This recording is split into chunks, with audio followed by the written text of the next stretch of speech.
400 Boys by Marc Laidlaw. We sit and feel Fun City die.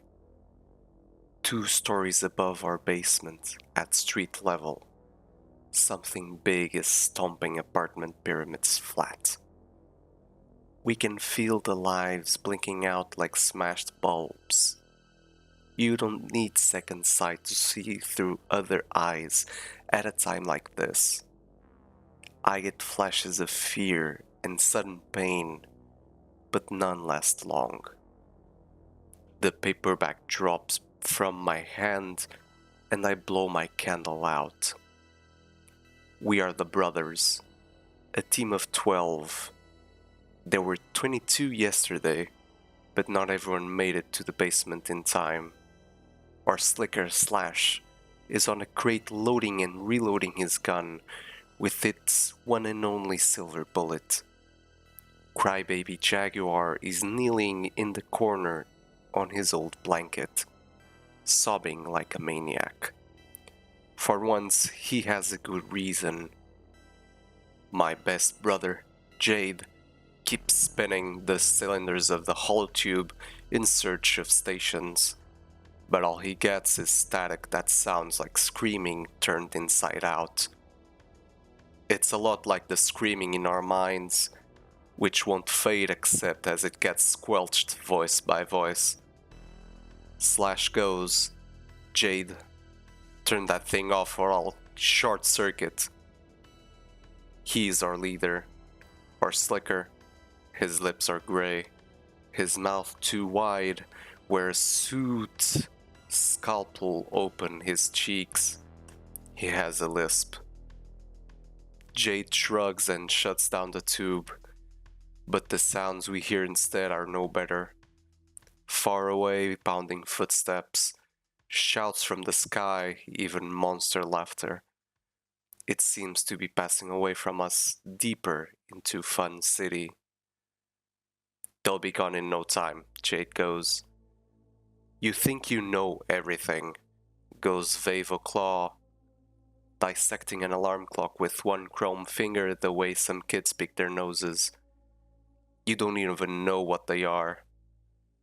I saw him, goes Jade. Croak and I, right, Cloak? I nod without a sound. There's no tongue in my mouth. I only croaked after my free fix-up, which I got for mouthing bad sense to a controller Cognibot when I was 12. Jade and I went out last night and climbed an empty pyramid to see what we could see. Past River Run Boulevard, the world was burning bright, and I had to look away. Jade kept staring and he said he saw wild giants running with the glow. Then I heard 1,000 guitar strings snapping, and Jade said the giants had ripped up Big Bridge by the roots and thrown it at the moon. I looked up and saw a black arch spinning end over end, cables twanging as it flipped up and up through shredded smoke and never fell back. Or not while we waited, which was not long. Whatever it is, could be here for good, goes Slash, twisting his mouth in the middle as he grins. Might never leave. Crybaby stops snorting long enough to say, never? Why should they? Looks like they came a long way to get to Fun City, doesn't it? Maybe we have a whole new team on our hands, brothers. Just what we need, goes Jade. Don't ask me to smash with them though. My blade's not big enough. If the controllers couldn't keep him from crashing through, what could we do? Slash cocks his head. Jade, dear brother, listen close. If I ask you to smash, you smash. If I ask you to jump from a hive, you jump. Or find another team. You know I only ask these things to keep your life interesting. Interesting enough, my best brother grumbles. Hey, goes Crybaby. He's bigger and older than any of us, but doesn't have the brains of a 10-year-old. Listen. We listen.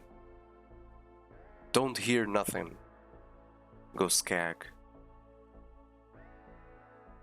Yeah, nothing. They made away. He spoke too soon. Next thing we know, there is a thunder in the wall. The concrete crawls underfoot and the ceiling rains. I dive under a table with Jade. The thunder fades to a whisper. Afterward, there is real silence. You okay, Croak? Jade goes. I nod and look into the basement for the other brothers. I can tell by the team's spirit in the room that no one is hurt. In the next instant, we let out a 12-part gasp. There's natural light in the basement. Where from? Looking out from under the table, I catch a parting shot of the moon, 2 stories and more above us.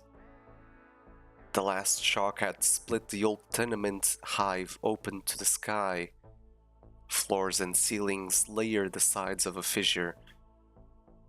Water pipes cross in the air like metal webs. The floppy head of a mattress spills foam on us.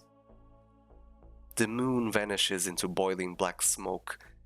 It is the same smoke we saw washing over the city yesterday, when the stars were sputtering like flares around the traffic wreck. Lady Death's perfume comes creeping down with it. Slash straddles the crack that runs through the center of the room. He tucks his gun into his pocket. The silver of its only bullet was mixed with some of Slash's blood. He saves it for the suit who gave him his grin. A certain slicker named Hilo. Okay, team, he goes. Let's get out of here pronto. Vave and Jade rip away the boards from the door. The basement was rigged for security to keep us safe when things got bad in Fun City. Vave shielded the walls with baffles so when controller Cognibots came scanning for hideaways, they picked up plumbing and an empty room. Never a scoop of us. Beyond the door, the stairs tilt up at a crazy slant. It's nothing we cannot manage. I look back at the basement as we head up, because I had been getting to think of it as a home. We were there when the controllers came looking for war recruits. They thought we were just the right age. Come out, we're ever in free, they yelled. When they came hunting, we did our trick and disappeared. That was in the last of the calendar days, when everyone was yelling, Hey! Hey! This is it! World War last. What they told us about the war could be squeezed into Vave's pinky tip, which he had hollowed out for explosive darts. They still wanted us to fight in it. The deal was, we would get a free trip to the moon for training at base English. Then we would zip back to Earth, charged up and ready to go. The Sinosovs were hatching wars like eggs, one after another, down south. The place got so hot that we could see the skies that way glowing white some nights, then yellow in the day. Federal control had sealed our continental city tight in a see-through blister. Nothing but air and light got in or out without a password. Vave was sure when he saw the yellow glow that the Sinosovs had launched something fierce against the invisible curtain. Something that was strong enough to get through. Quiet as squeaks, we creep into the strip. Our block covers 56th to 88th between Westland and Chico. The streetlights are busted like every window in all the buildings and crashed cars. Garbage and bodies are spilled all over. Aw, Scud, goes Vave. Crybaby starts bawling. Keep looking, Croak, goes Slash to me. Get it all. I want to look away, but I have to store this for later. I almost cry because my ma and my real brother are dead. I put that away and get it all down. Slash lets me keep track of the brothers. At the federal pylon, where they control the programmable parts and people of Fun City, Mr. Fixer snipped my tongue and started on the other end. He did not live to finish the job. A team brigade of quasis and moofs, led by my brothers, sprang me free. That takes teamwork. I know the controllers said otherwise. Said that we were mash crazy subverts like the Anarchanes, with no pledge to Fun City. But if you ever listen to them, salt your ears. Teams never smashed unless they had to. When life pinched in Fun City, there was nowhere to jump but sideways into the next block. Enter with no invitation, and things worked out. I catch a shine of silver down the strip. A Cognibot is stalled with scanners down, no use to the shaveheads who sit in the pylon and watch the streets. I pointed out, thinking there can't be many shaveheads left. No more law, goes Shade. Nothing in our way, goes Slash. We start down the strip. On our way past the cog, Vave stops to unbolt the laser nipples on its turret. Hooked to battery packs. They will make slick snappers. We grab flashlights from busted monster marts.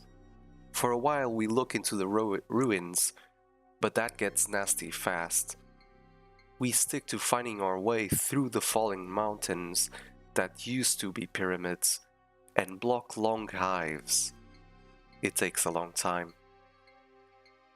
There is fresh paint on the walls that still stand, dripping red-black like it might never dry.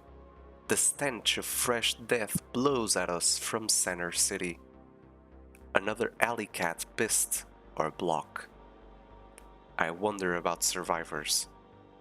When we send our minds out into the ruins, we don't feel a thing. There were never many people here when times were good. Most of the hives emptied out in the fever years. When the oldies died and the kitty kids, untouched by disease, got closer together and learned to share their power. It keeps getting darker, hotter. The smell gets worse. Bodies staring from windows make me glad I never looked for Ma or my brother. We gather canned food, keeping ultra quiet.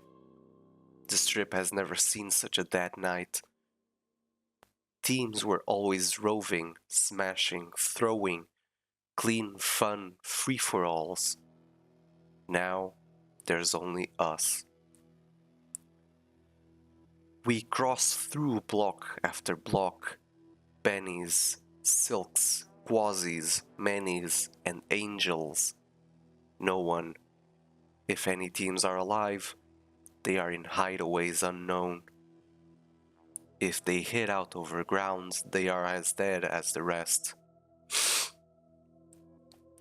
We wait for the telltale psychic tug, like a whisper in the pit of your belly, that another team gives. There is nothing but death in the night. Rest tight, teams, Jade goes. Wait, goes Slash. We stop at 265th in the sub-nose block. Looking down the strip, I see someone sitting high on a heap of ruined cement. He shakes his head and puts up his hands. Well, well, goes Slash. The dude starts down the heap. He's so weak he tumbles and avalanches the rest of the way to the street. We surround him, and he looks up into the black zero of Slash's gun. "Hiya, Hilo," Slash goes. He has on a grin he must have saved with the silver bullet. It runs all the way back to his ears. "How's suits?" Hilo doesn't look so slick. His red and black lightning bolt suit is shredded and stained, the collar torn off for a bandage around one wrist. The left lens of his dark owl rims is shattered, and his buzz cut is scraped to nothing. Hilo doesn't say a word. He stares up into the gun and waits for the trigger to snap. The last little sound he will ever hear. We are waiting too. There's one big tear dripping from the shattered lens, washing Hilo's grimy cheek. Slash laughs. Then he lowers the gun and says, "Not tonight." Hilo does not even twitch. Down the strip, a gas main blows up and paints us all in orange light. We all start laughing. It's funny, I guess. Hilo's smile is silent. Slash jerks Hilo to his feet. "I got other stuff under my skin, Slicker. You look like run-over scud. Where's your team?" Hilo looks at the ground and shakes his head slowly. "Slicker," he goes. "We got flattened. No other way to put it." A stream of tears follows the first. He clears them away. "There's no suits left." "There's you," goes Slash, putting a hand on Hilo's shoulder. "Can't be a Slicker without a team." "Sure you can." "What happened?" Hilo looks down the street. "New team took our block," he goes. "They're giants, Slash. I know it sounds crazy." "No," goes Jade. "I seen him." Hilo goes, "We heard them coming, but if we had seen them, I would never have told the suits to stand tight. Thought there was a chance we could hold our own, but we got smeared. They threw us. Some of my buds flew higher than the pylon. These boys, incredible boys, now 400th, is full of them. They glow and shiver like the lights when you get clubbed and fade out." Viv goes, "Sounds like chiller dillers." "If I thought they were only boys, I wouldn't be scared, brother," goes Hilo. "But there's more to them. We tried to psych them out, and it almost worked. They're made of that kind of stuff. It looks real, and it will cut you up. But when you go at it with your mind, it buzzes away like bees. There weren't enough of us to do much, and we weren't ready for them. I only got away because Nimblejacks knocked me cold and stuffed me under a transport. When I got up, it was over. I followed the strip. Thought some teams might be roving, but there's nobody. Could be in hideaways. I was afraid to check. Most teams would squelch me before I said word one. It's hard alone. Different with a team behind you, goes Slash. How many hideaways do you know? Maybe 6? Had a line on Jib Japs, but not for sure. I know where to find zips, kingpins, girls, mermies, sledges. We could get to the Galrog block fast through the subtunnels. Slash turns to me. What have we got? I pull out the beat-up list and hand it to Jade, who reads it. Jib Japs, sledges, drummers, AV Marias, chicks, chogs, Danny's. If any of them are still alive, they would know others. True, goes Slash. Jade nudges me. Wonder if this new team has got a name. He knows I like spelling things out. I grin and take back the list, pull out a pencil, and put down 400 boys. 'Cause they took 400th, Jade goes. I nod, but that is not all. Somewhere I think I read about boys knocking down the world, torturing grannies. It seems like something these boys would do.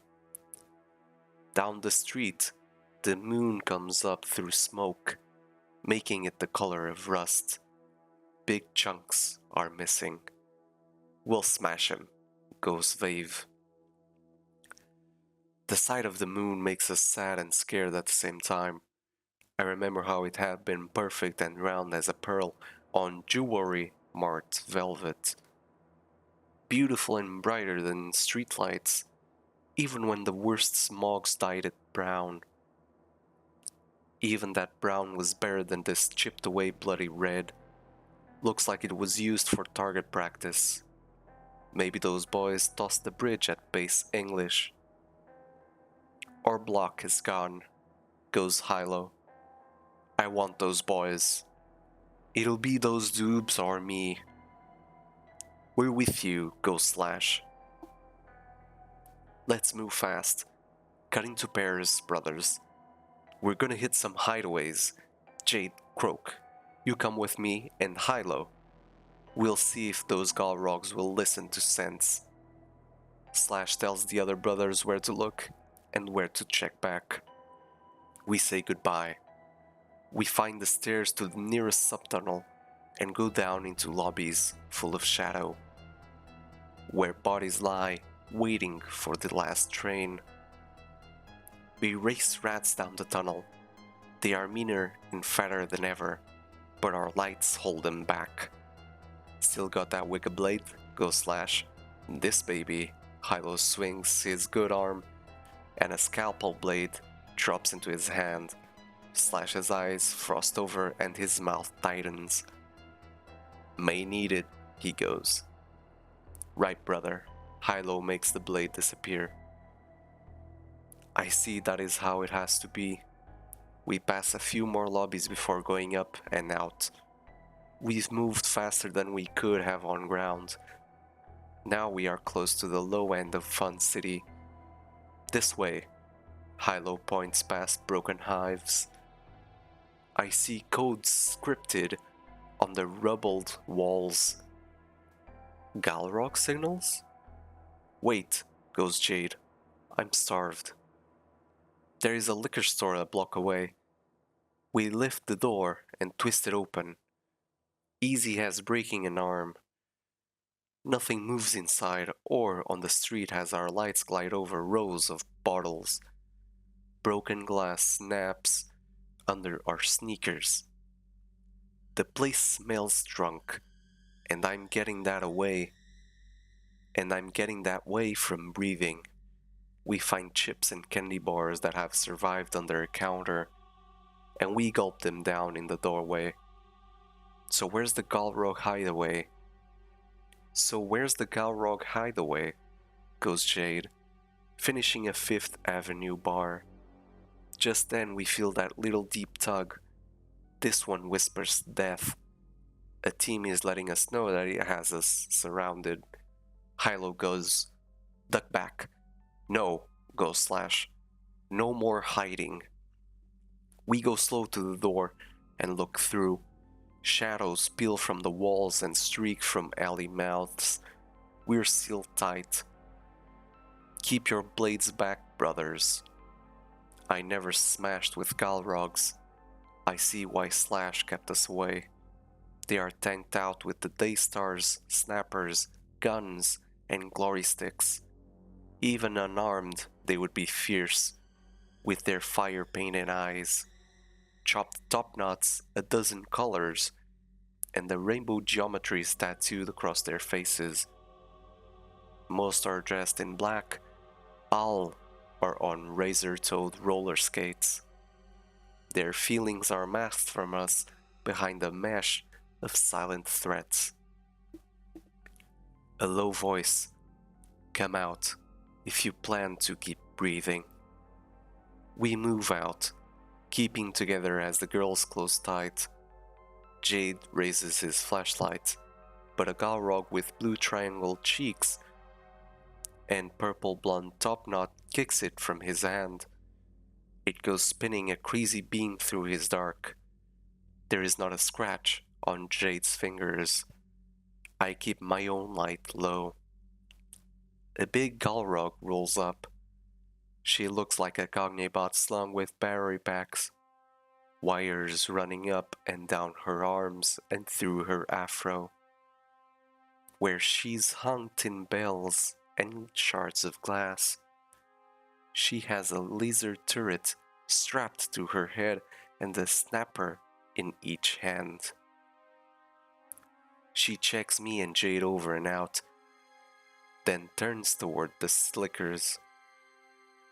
"Slicker Hilo and Slicker Slash," she goes.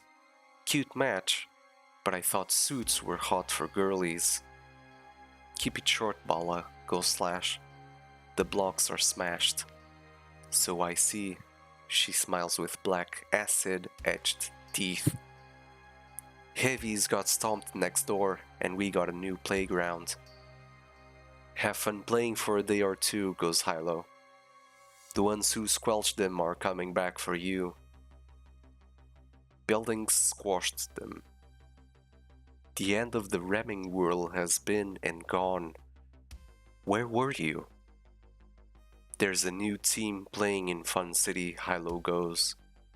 Bala's eyes turn to slits. "Ganging on us now, huh? That's a get-off." "The 400 boys," goes Jade. "Enough to keep you busy." She laughs and skates a half circle. "Maybe." "They're taking Fun City for their block. Maybe all of it. They don't play fair. Those boys never heard of clean fun." "Scud," she goes, and shakes her hair so tin bells shiver. "You blue circs kids." Slash knows that she is listening. "We're calling all teams, Bala. We gotta save our skins now, and that means we need to find more hideaways. Let more Slickers know what's up. Are you in or out?" Hilo goes. They smashed the suits in 30 seconds flat. A shockwave passes down the street like the tail end of a whiplash from Center City.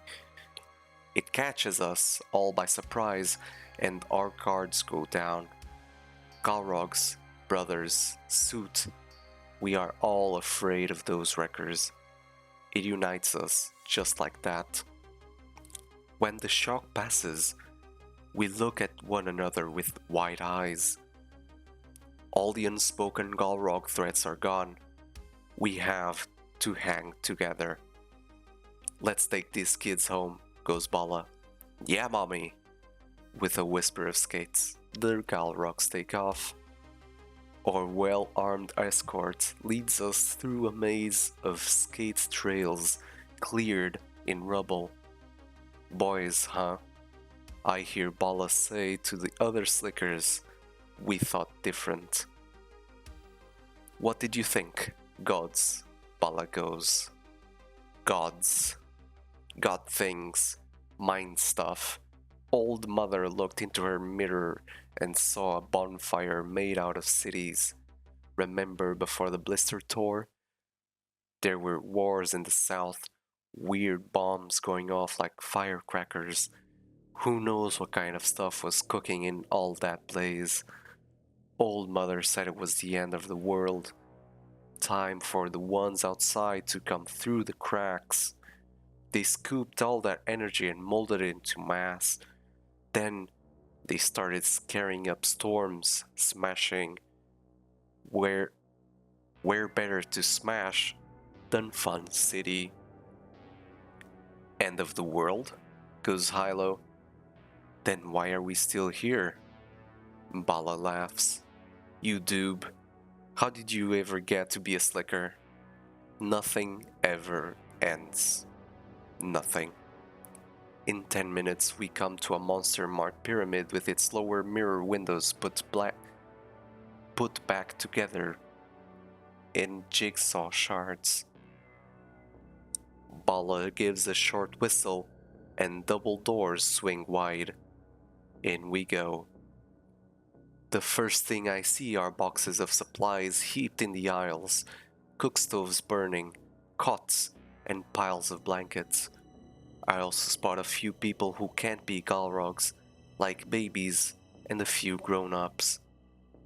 We've been taking in survivors, goes Bala. Old Mother said that we should. She shrugs.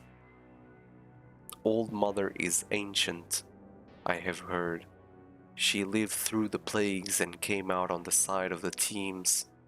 She must be upstairs, staring in her mirror, mumbling. Slash and Hilo look at each other. I cannot tell what they are thinking. Slash turns to me and Jade. Okay, brothers, we've got work to do. Stick around. Got anywhere to sleep? Jade goes. The sight of all those cots and blankets made both of us feel tired. Bala points at a dead escalator. Show them the way, Shell. The Galrog with a blonde topknot that's streaked purple speeds down one aisle and leaps the first 4 steps of the escalator. She runs to the top without skipping a stroke and grins down from above. She is an angel, goes Jade.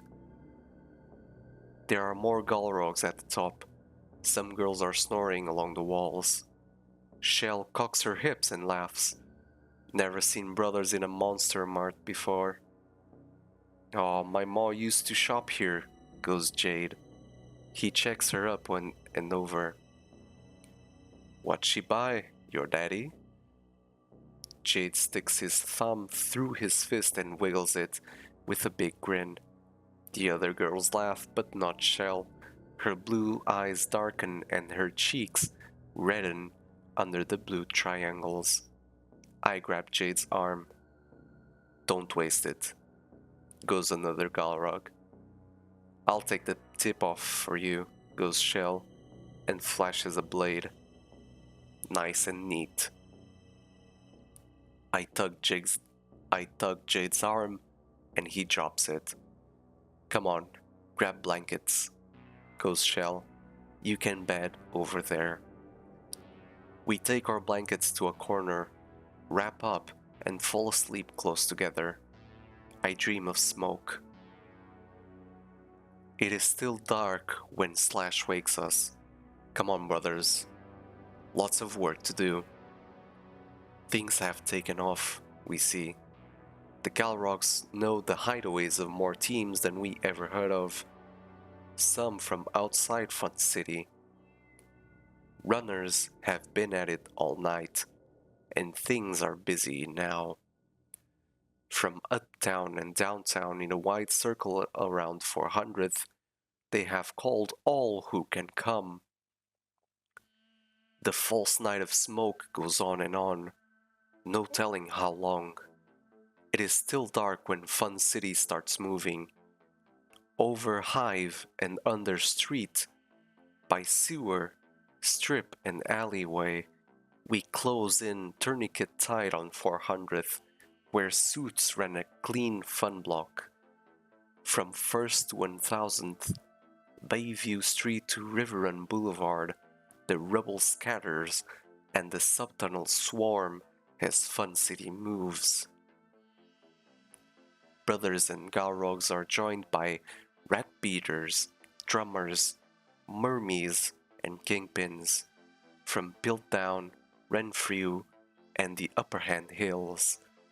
The Diablos cruise down with chogs and cholos, sledges and trimtones, chip-chaps and AV Marias, tints, chicks, rocko boys, girls, floods, zips and zaps, more than I can remember. It is a single team, The Fun City team, and all the names mean the same thing. We brothers walk shoulder to shoulder, with the last suit among us. Up the stairs, we march to a blasted black surface. It looks like the end of the world, but we are still alive. I can hardly breathe for a minute, but I keep walking and let my anger boil. Up ahead of us, the 400 boys quiet down to a furnace roar. By 395th, we have scattered through cross streets into the boys' block. When we reach 398th, fire flares from hives ahead. There is a sound like a skyscraper taking its first step.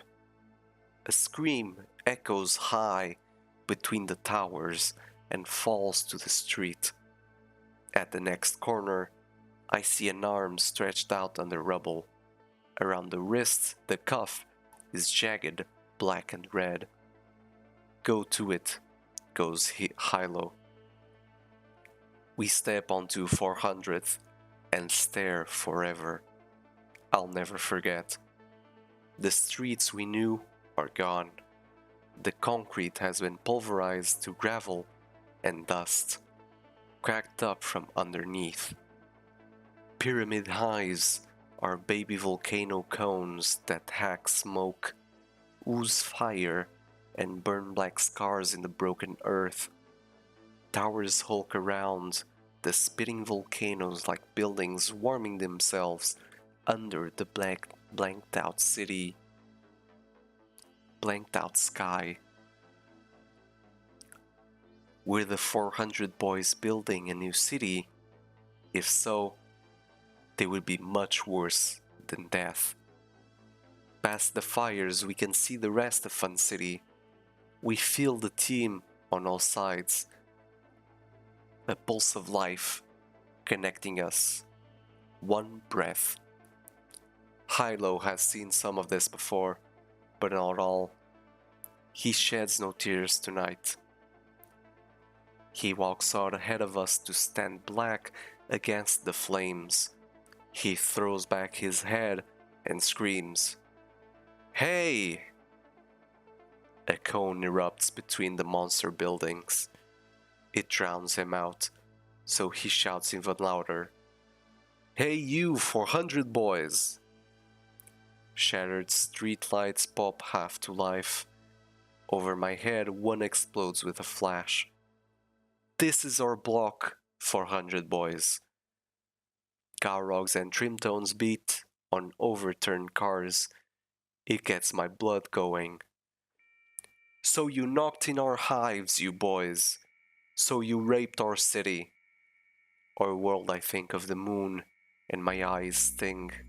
"So what?" The streetlights black out, and the earth shudders. The cones roar and vomit hot blood all over those buildings. I hear it sizzle as it drips. Thunder talks among the towers. "I bet you'll never grow up." Here they come. All at once there are more buildings in the street. I had thought they were new buildings, but they are big boys.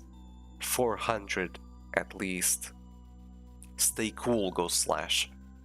The 400 boys thunder into our streets. We move back through shadows into hiding places only we can reach. The first boys swing chains with links the size of skating rinks. Off come the tops of some nearby hives. The boys cannot quite get at us from up there, but they can cover us with rubble. They look 7 or 8 years old for all their size, and there is still baby pudge on their long sweaty faces. Their eyes have a vicious shine, like boys that age get when they are pulling the legs off a bug, laughing wild but freaked and frightened by what they see their own hands doing. They look double deadly because of that. They are on fire under their skin Fever yellow. They look more frightened than us. Fear is gone from the one team. We reach out at them as they charge, sending our power from all sides. We chant, but I do not know if there are any words. It is a cry. It might mean, take us if you can, boys. Take us at our size. I feel as if I have touched a cold, yellow blaze of fever. It sickens me, but the pain lets me know how real it is. I find strength in that. We all do. We hold on to the fire, sucking it away, sending it down through our feet into the earth. The boys start grinning and squinting. They seem to be squeezing inside out. The closest ones start shrinking, dropping down to size with every step. We keep on sucking and spitting the fever. The fire passes through us. Our howling synchronizes. The boys keep getting smaller all the time, smaller and dimmer. Little kids never know when to stop. Even when they are burnt out, they keep going. As we fall back, the first boy comes down to size. 1 minute he is taller than the hives, then he hardly fills the street. A dozen of his shrinking pals fill in on either side. They whip their chains and shriek at the sky like screaming cutouts against the downtown fires. They break past Hilo in the middle of the street and head for us. Now they are twice our size. Now, just right. This I can handle. Smash! Yells Slash. One boy charges me with a wicked black curve. I can't see till it's whispering in my ear. I duck fast and come up faster where he doesn't expect me. He goes down soft and heavy, dead. The sick yellow light throbs out with his blood, fades on the street. I spin to see Jade knocked down by a boy with an axe. There is nothing I can do but stare as the black blade swings high. Shrill whistle, wheels whirring. A body sails into the boy and flattens him out with a footful of razors and ball bearings. Purple blonde topknot and a big grin. The Gaurog skips high and stops his hatchet hand into cement, leaving stiff fingers curling around mashed greenish blood and bones. Shell laughs at Jade and takes off. I run over and yank him to his feet. Two boys back away into a dark alley that lights up as they go in. We start after, but they have already been fixed by quasis and drummers lying in wait. Jade and I turn away. Hilo still stares down the street. One boy has stood tall, stronger than the rest, and more resistant to our power. He wraps a massive club in his hand. Come on, Slicker, Hilo calls. You remember me, don't you? The biggest of the boys comes down, eating up the streets. We concentrate on draining him, but he shrinks more slowly than the others. His club slams the ground. Boom. Me and the Gaurogs land on our asses.